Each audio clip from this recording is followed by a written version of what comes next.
Hi there, hope you're keeping well. It's Luke here with today's lesson on the Irish Bouzouki here. So what we're going to look at today is a request by one of the Patreon members, and it's a song, Paddy's Green Shamrock Shore.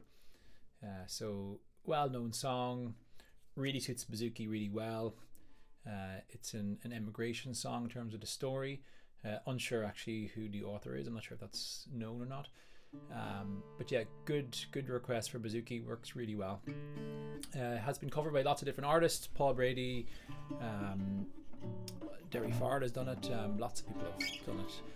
But great song for anybody's repertoire, and heard quite sort of frequently at sessions and that sort of thing as well. So I've done out two different sort of done out the sort of instrumental intro sort of part, which is more sort of focusing on the melody of it, and then obviously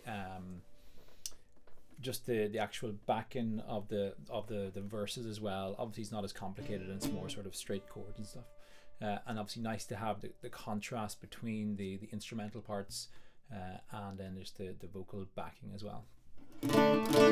So why don't we start to have a look at it here and go from the top, go from the intro. Here we go.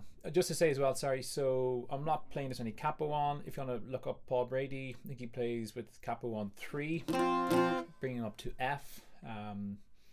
Just FYI, in case you're looking to play along with anything on YouTube. The key, it's sort of a Mixolydian key. So we sort of touched on this in the lesson from recently. So it has C natural, so and that sort of sound, that sort of Mixolydian sound is it's really integral to the sort of sound of this song. Here we go. 1, 2, 3, 1, 3.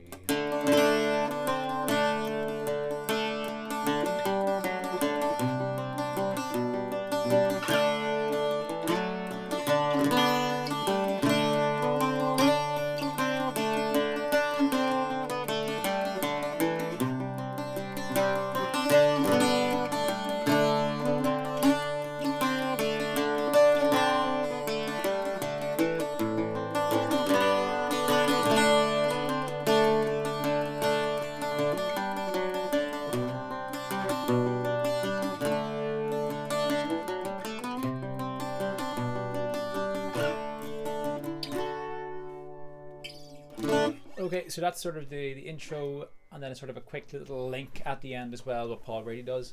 That link then, we'll touch on it again, but essentially it's used between the different verses as well. So, okay, why don't we go from the top here and take the sort of the first few bars. We're going to look at the first, essentially the first line of it. So that's the first 1, 2, 3, sort of 4 bars with the upbeat. So yeah, really what we're doing here is we're trying to play the melody. A lot of time we'll have the high D note ringing out along with the melody as well, and it's just creating, I suppose, as much sound as you can while trying to get that melody across. So let's take that first line and break it down. So 1, 2, 3, 1, 3.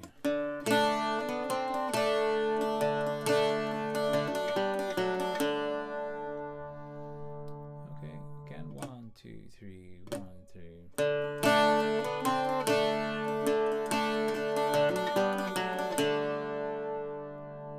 And let's just loop it a few times. 1, 2, 3, 1.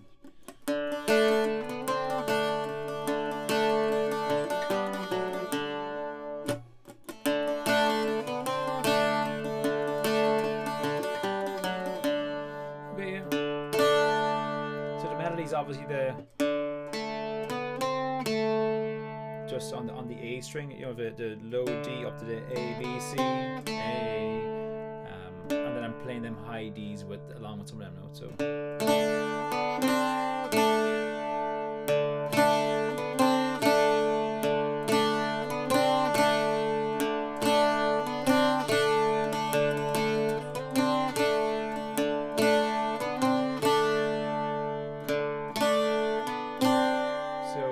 drum direction, so it's down. So the B note, the 2 on the A string is an up. So for them 2 downstrokes on the A note and the C note, I'm playing the high Ds with them. I suppose it makes sense when it's going down and your hand is naturally going down onto that string. So and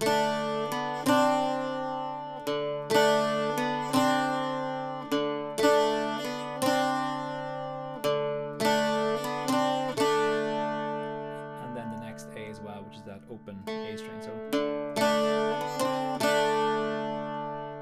but there's no definitive right or wrong, but that's just showing what to do.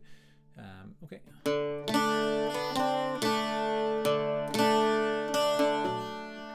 Getting that wee hammer on there. So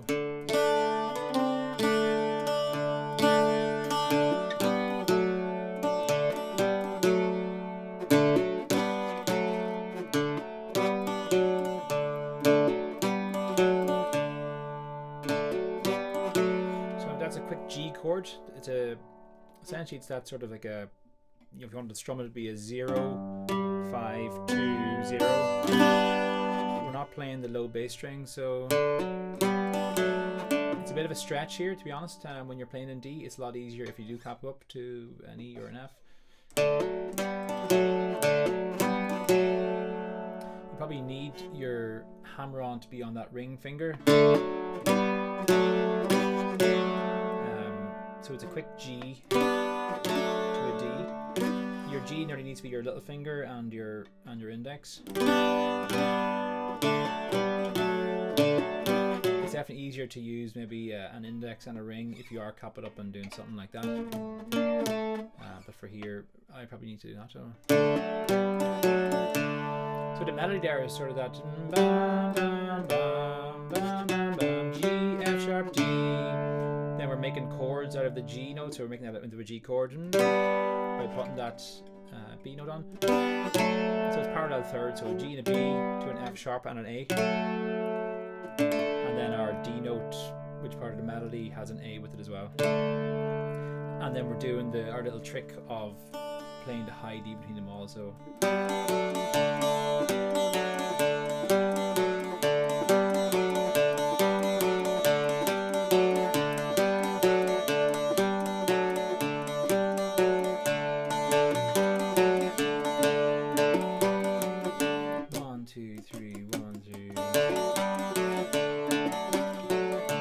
nice thing I suppose about using the ring finger for the hammer on is that you can sort of nearly leave it there, because it's going straight back down on that next sort of chord after the G.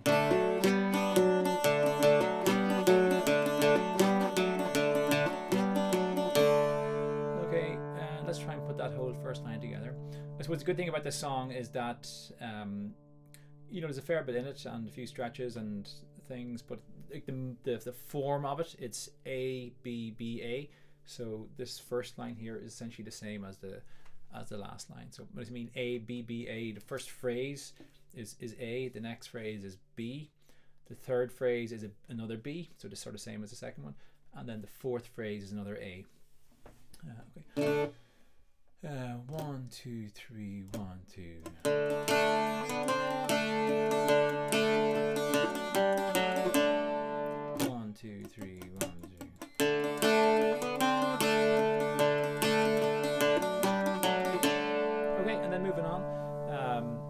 Slightly different sort of right hand technique on this next little bit. It goes to a C chord, so a 5 5 3 0. So it's a C with a second, so it's a C sus2 or C sus9, which is our D note. So if our C is our main chord, so the notes of our C chord should be C, E, and G. We've stuck a D in there because it's an open D. So the D compared to the C chord is a second essentially. So C up to D, so that means it's a second, a C sus2 or a C sus9. 2 and 9 are essentially the same because there's an octave between them. Okay, so this little bit is... We'll just take that bit first of all. So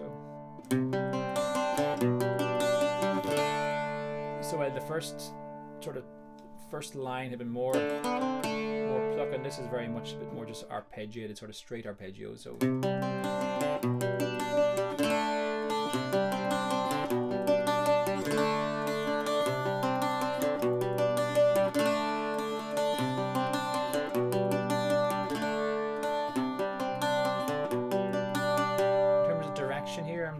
down until I get to the high note, the D note. So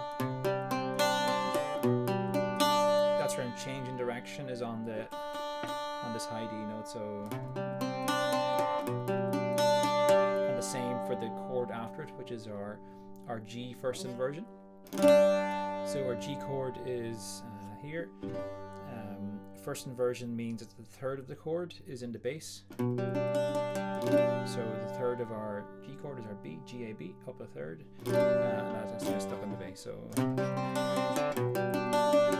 it's a nice little run from the C down to the G stroke B. So, okay, 1, 2, 3, 1, 2, 3. Again.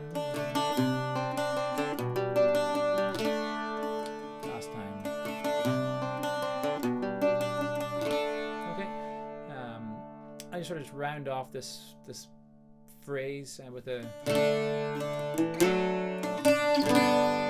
little run. So it's a D first inversion then, because you're putting your third in the bass of your F sharp. So when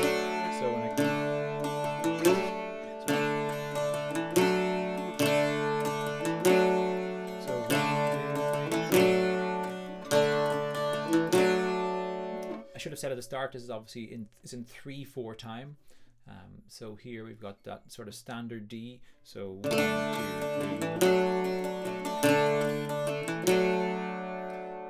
So our D chord is changing just on the next bar, on the next one of the 1, 2, 3. And there's a quick little passing note, which is our E note. 1, 2, 3, 1, 2, 3, 2, 3, 1, 2, 3, 1, 2, 3. And then a quick sort of back to the melody, sort of. So I'm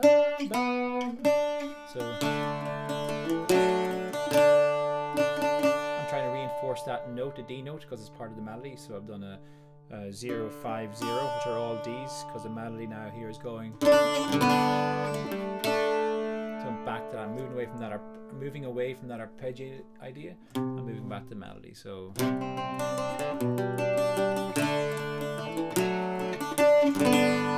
Okay, and we're going to go from there. So we'll just go from that 0, 5, 0 at the end of the second line. So we've got a big G chord here, which is obviously a new idea, and that's why it's a new phrase, and that's why I said about the A, B, B, A. So it's obviously onto a new sort of phrase here. So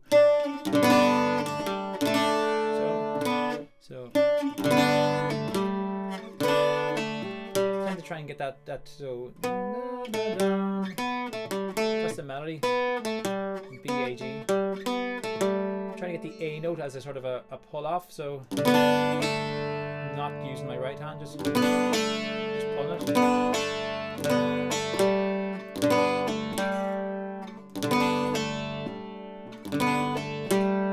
But I am plucking that G note.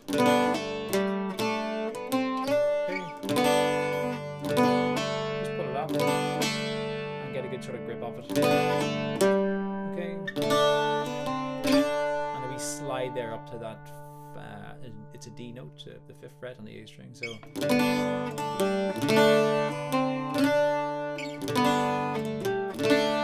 suppose that just after the little pull off, going back to a D chord there. That sort of nearly grounds us again. I would try and get the full D chord there, so a D, A, D. So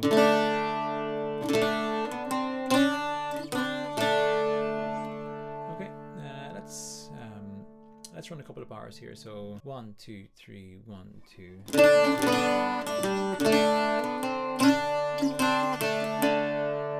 again. So that's sort of 4 bars there. 1, 2, 3, 1, 2.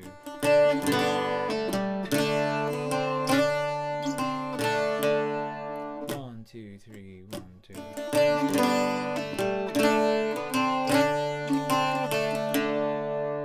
Okay, just following the melody, ready? So.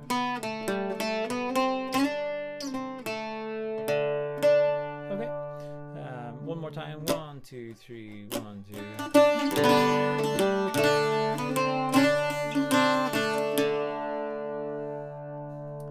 Moving on.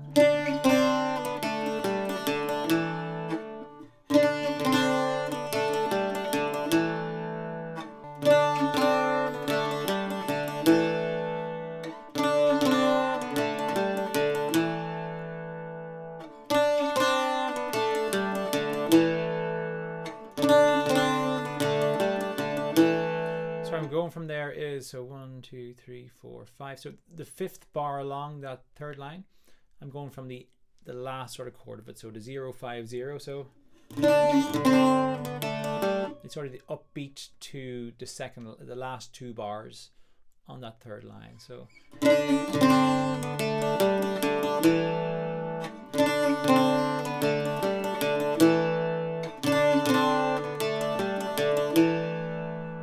and then we're back into sort of similar ideas of the. Okay, let's just run that. We're going to run that whole 2nd phrase together and try and sort of make some sense out of it. Okay, so nice and slow. 1, 2, 3, 1,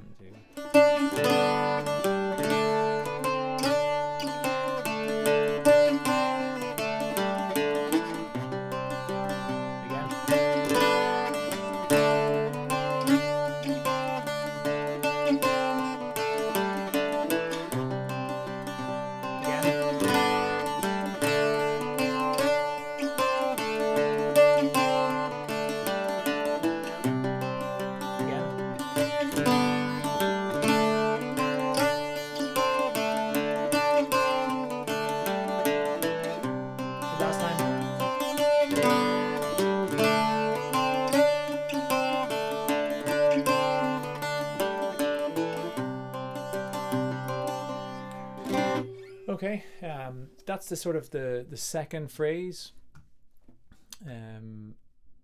The 3rd phrase is essentially the same, just apart from the last couple of bars of it, where I've changed. I've done a little variation, a little substitution, and that's just based on actually what Paul Brady does. He changes the C, the little arpeggiated bit. He changed that to an A minor, which is lovely. A minor to a G as opposed to just a C minor.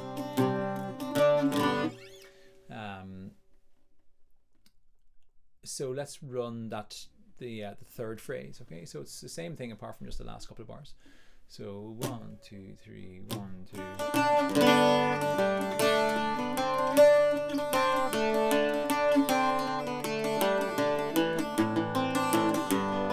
Okay, again 1, 2, 3, 1, 2.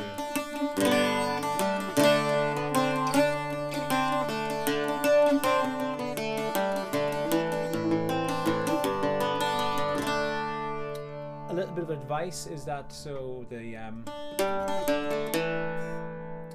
that little bar, which is the last bar before you come to the A minor. So it's the last bar of that line as well, before the A minor. So it's that G note. If you can get that note there, which is an E note, but use your middle finger.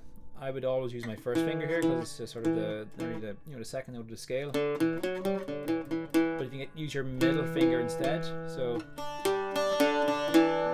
now you're set up for your A minor chord coming next.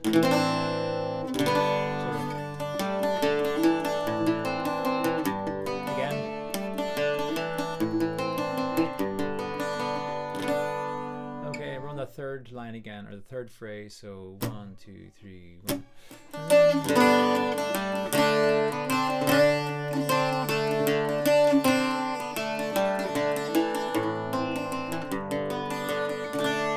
And then you're back to the last phrase, which is the same as the 1st, as we mentioned. I've put one little tiny variation just at the start of it. So coming off the 3rd phrase. Something a little bit different there, as opposed to just doing the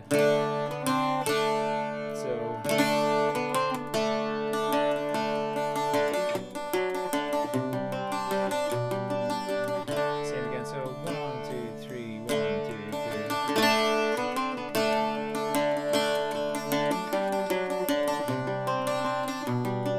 1, 2, 3, 1, 2, 3.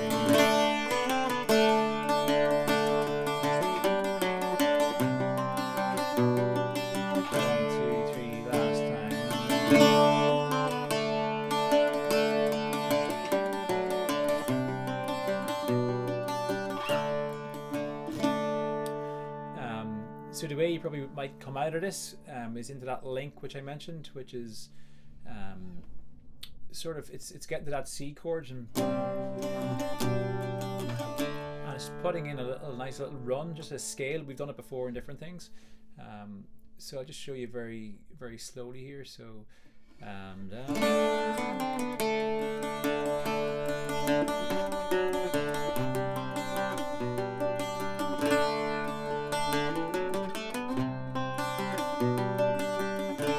so it's repeating that C to the G stroke B to a D, but just before we get to the C chord, we're putting in that run. So it's just a scale.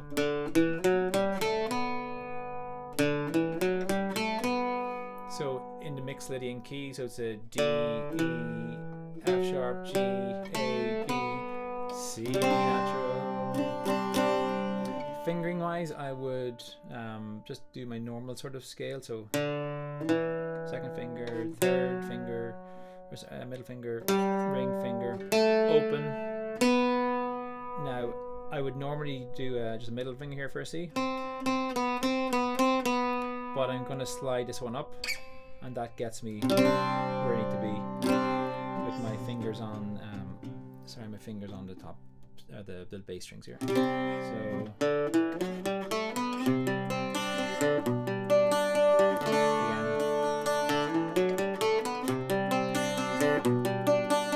you're going from that B note here to the low C.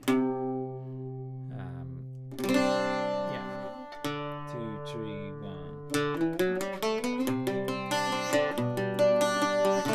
Again.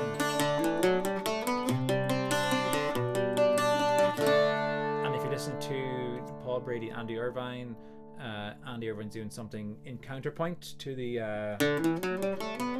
upward scale. He's doing something going the opposite direction, sort of a counterpoint thing, which is class. It's lovely. Okay, why don't we run that one more time from the top, and then we'll quickly look at the sort of the verse version. Okay, 1, 2, 3, 1,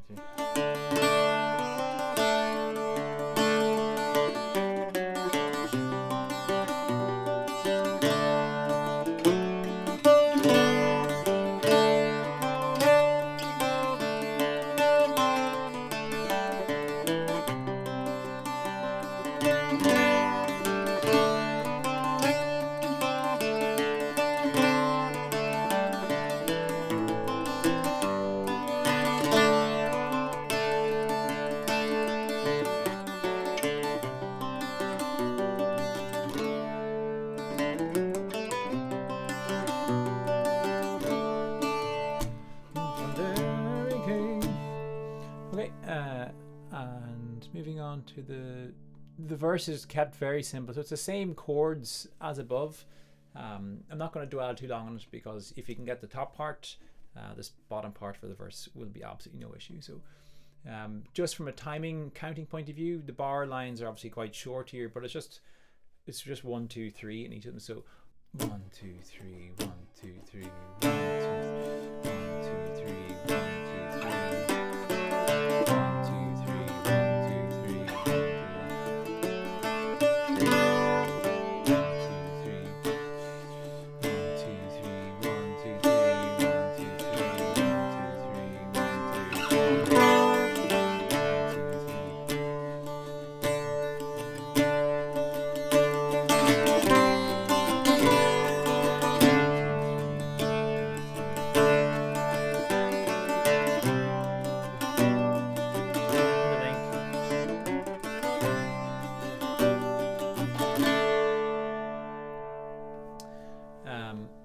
Okay, that's it. I think that's pretty much it. Yeah, any questions at all, let me know. Hope you enjoy. Keep the requests coming. Anything else you want to hear or have a go at, just let me know. Okay, thank you. Bye bye.